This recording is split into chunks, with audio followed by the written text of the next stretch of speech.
Hello, you're watching us on NewsX and NewsX YouTube. This is me, Adiraj Singh, with my colleague Rishabh Gulati. Now, Rishabh, there's a Hindu revival happening in Indonesia, and Indonesia is known to be one of the biggest Islamic countries. Can you tell us more about that? It's absolutely fascinating because in just the past few days, one of the oldest temples in Indonesia, which is 1200 years old, the Prambanan temple, the Abhisekam ceremony has been performed there. So this is basically for the first time in 1200 years, an official ceremony done in a gala and grand way with hundreds of people involved was performed to purify that particular temple, the Prambanan temple. Now this, as I mentioned, is the largest Hindu temple in Indonesia. It was built in 850 AD, so more than 1200 years old.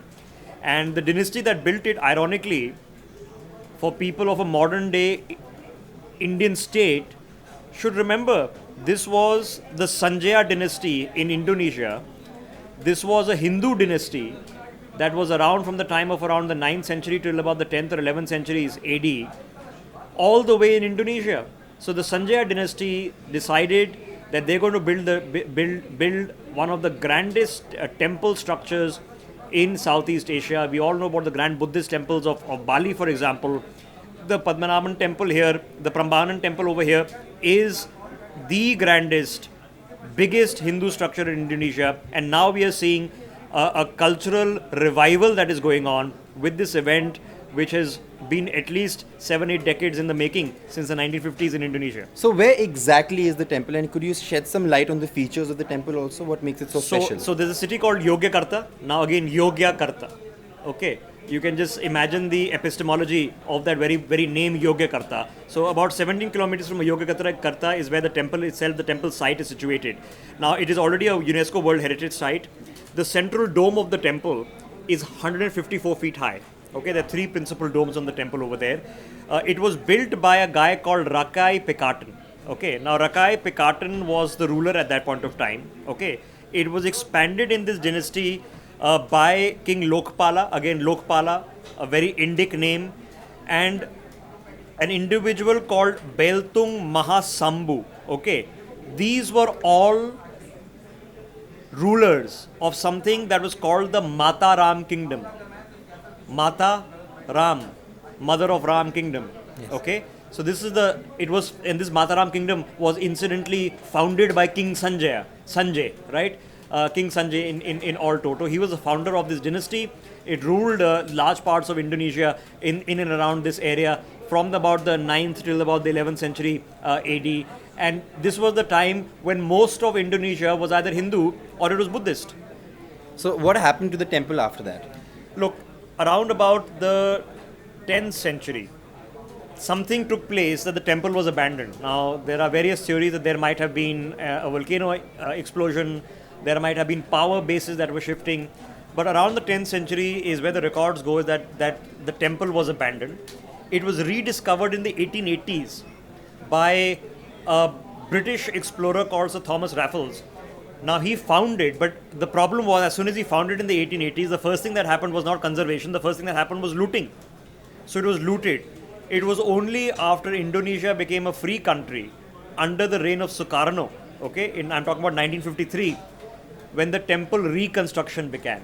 So all the demolished site that they found, they basically started reconstructing the temple, and the thumb rule that they followed was that if 75% of the structural sites, at least the structural stones could be found, they would reconstruct that particular building.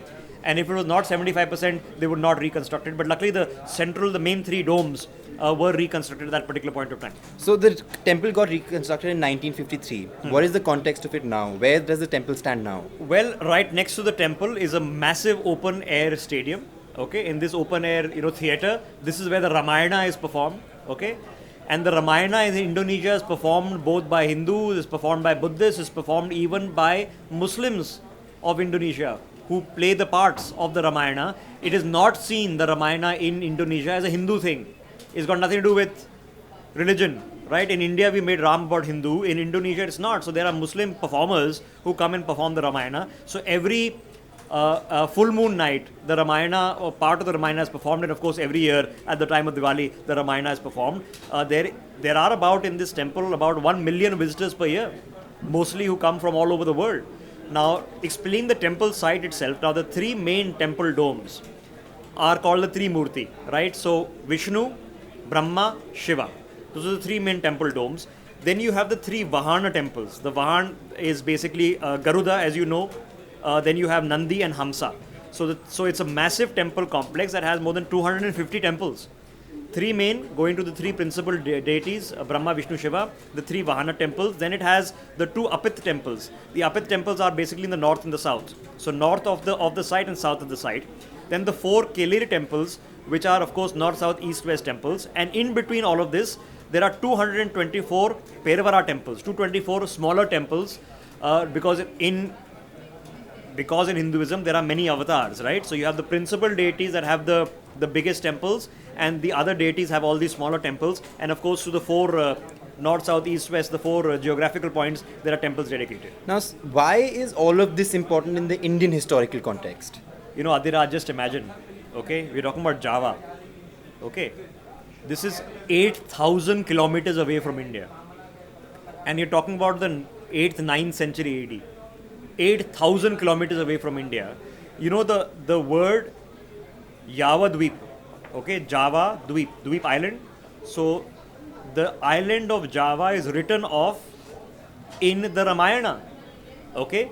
In the Ramayana, Sugriv is sent to Java Dweep to find Sita. You know, this is before Lanka. Yes. So this is mentioned in the Ramayana.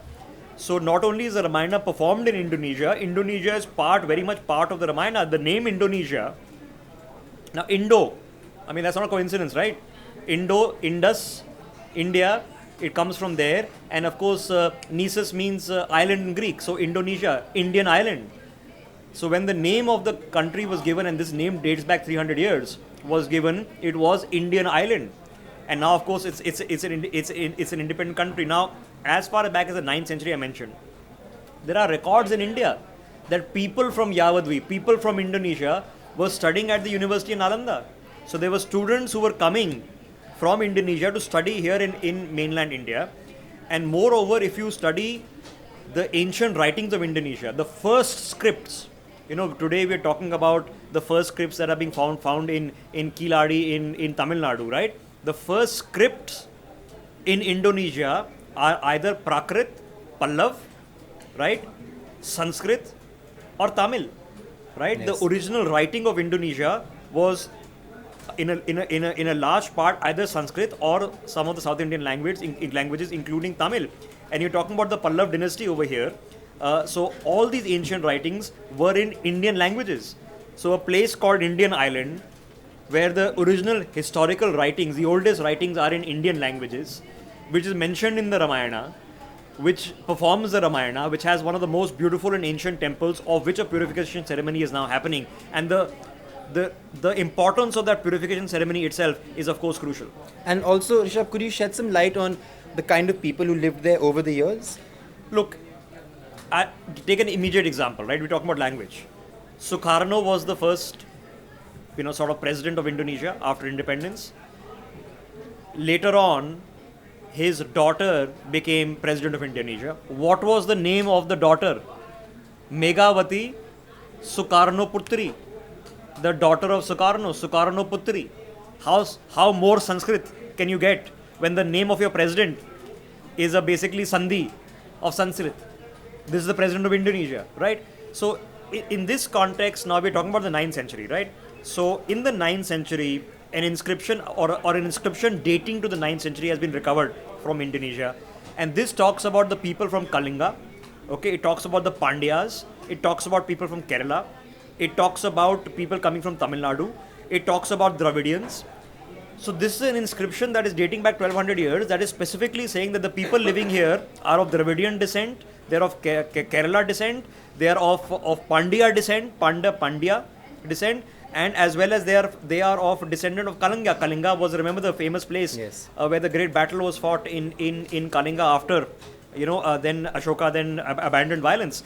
So up until about the 19th century, okay, so we're talking about, up until about 16th century, we're talking about hardly 300-400 years ago. So for a span of 700 to 800 years of recorded history, that means written down history, written in Indian scripts, For those 800 years, most of the kingdoms here were Hindu Buddhist, right? Yes. And this is the historicity here that is so important for us to understand. And the pivot that you're seeing, which we'll just talk about, Adiraj, that you're seeing in Indonesia now, is extremely crucial to modern geopolitics as well. And what about the Islamic architecture, the modern times architecture? The reality is that, we've been talking about Hindu Muslim kingdoms. The reality is that Islam in Indonesia was brought by Indian Muslims. And that's the reason some of the grandest mosques that have been built in Indonesia, okay, have been modeled around the Taj and Hanuman's and Humayun's tomb, okay. So the biggest, which is the Baitur Rahman mosque, which is the grandest mosque, if you look at it, it's got the same design as the Taj. It's got the central dome and central structure with the 4 minarets. So even Islamic architecture heavily borrowed from Mughal architecture. And as I mentioned, Islam in Indonesia began with Indian Muslims coming to Indonesia and starting propagating Islam. And now, Rishabh, with all of this happening, why is it so important to revive the Indonesian Hindu culture? Look, the importance for us is to put this back in our mind space. When Indonesia became, at the time of independence for both Indonesia and for us, Sukarno, and many people have forgotten this, Sukarno was the first chief guest of India's first Republic Day in 1950. Okay. He's this is the time of the non-aligned movement is starting off. First ever Republic Day, Republic Day we have chief guests. The first ever was Sukarno of Indonesia. Okay. The father of Megawati Sukarno Putri. Okay. Who ruled Indonesia for a very long period of time. The reason that this is particularly important is that even though we had a problem with Indonesia during the 65 war. So what happened, Adiraj, was that 65 war, Operation Gibraltar, Pakistan is trying to invade Kashmir, right? This is the time Nehru is dead, Shastri is prime minister. The Indonesians tried to strike a deal with the Pakistanis that we will occupy Andaman and Nicobar while you are fighting with India in Kashmir. It didn't succeed. They tried to set submarines here. So this was the lowest point of Indonesian-Indian ties. A few years later, we signed a maritime agreement with them, and that was closed. The reason this is particularly important in the modern context is because the historicity of Greater India, right? Now, here today is a country, Indonesia, 87% is Muslim. 87% of Indonesia are Muslim, 99% of those are Sunni Muslim, and about 0.5% are Shia Muslim. So here, Indonesia is the world's largest Muslim country. Yes. Number 2 is India with 200 million Muslims, right? So the world's largest Muslim country, up until 400 years ago, its language, its history, its culture, its traditions, its kingdom, its rulers were all of an Indic civilization. Even Islam in Indonesia came from India. Now, the mind space that needs to occupy in the context is today that Pakistan is trying to, the Chinese are trying to, people like Bernie Sanders and Jeremy Corbyn are trying to, that India is not a good home for Muslims. Most Indians and Hindus are Islamophobes, right? That calling out Pakistan is somehow Islamophobia. It's not the case. There are more Indians who are Muslims than there are Pakistanis who are Muslims. Yes. Very true. And this is where Indonesia becomes particularly important, because the Indonesians are the example to the world that Ramayana, Rajya are not particular to a particular religion. They transcend religion. Go and watch the Ramayana in Indonesia at the Prambanan temple to see the Muslims who are acting in the Ramayana. Here, if you have a Muslim actor, even in India, performing the Ramayana, how many TV debates would you have? Exactly. Right. So there is already happening. And they are now showing you the mirror of what could happen. And there's a very practical geopolitical context, because 85% of Indian Muslims are Sunni. About 13% are Shia, right? Indonesia is one of the leading members of the Organization of Islamic Countries, OIC. Indonesia was one of the leading members that backed India's invitation to OIC in 2019, the same time that Qureshi in Pakistan had to boycott the event because he was so upset that India was invited as guest of honor. But India has more Muslims living in this country than in Pakistan. Obviously, India should be a guest of honor. So Indonesia recognizing India as an important Islamic country of 200 million Muslims, backing you up in the OIC, going to the point that They even helped when Indonesia was a non-permanent member of the UNSC, when this entire business of Masood Azhar was going on, Yes. where the Chinese were kept on vetoing. Indonesia backed you, even though they did not have a veto, but they backed you in the UNSC on a fundamental radical Pakistani terrorist. So, Joko Widodo, who's currently Indonesian president, he's been a good friend to India. Currently, there are about only 2.5% of the population now is Hindu Buddhist. Okay, the vast majority, of course, is Muslim, Sunni Muslim.